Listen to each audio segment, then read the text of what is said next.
As film buffs prepare for another year of big screen blockbusters, an icon of Melbourne's cinema culture is marking its latest milestone. It's been 75 years since construction began on St Kilda's Astor Theatre, which still offers patrons a unique cinema-going experience reminiscent of the first time it opened its doors.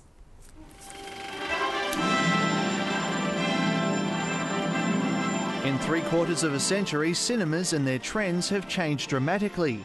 But at Melbourne's Astor Theatre, old habits die hard.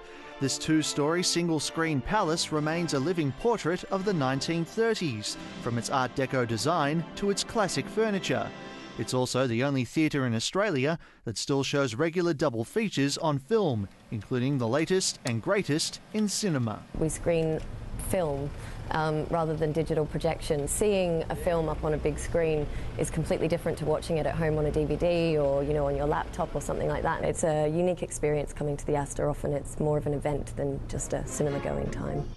The Astor began life as a horse stable before it was converted to a theatre in 1894.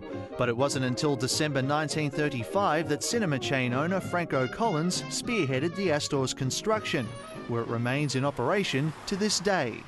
But in that time, the Astor wasn't without its problems.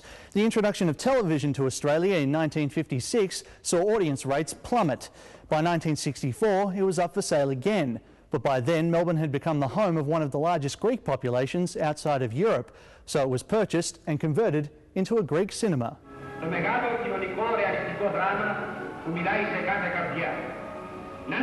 The Astor became one of a dozen theatres throughout Melbourne, screening movies from Finos Films, Greece's largest distribution company.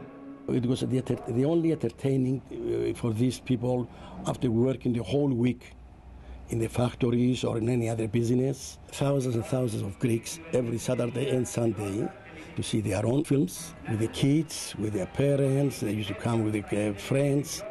But by the early 80s, the Greek audiences had also waned, thanks to the advent of video rentals and a certain multicultural broadcaster. Bringing the world back home. Since then, care and sentimentality has been a driving force behind the Astor's survival, along with a loyal following of film buffs.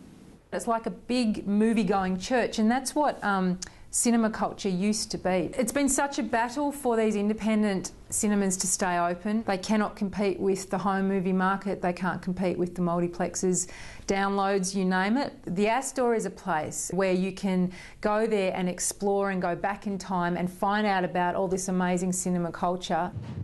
The business side of the Astor has had the same owner for nearly 30 years, but in 2007 the building was bought by one of its neighbours.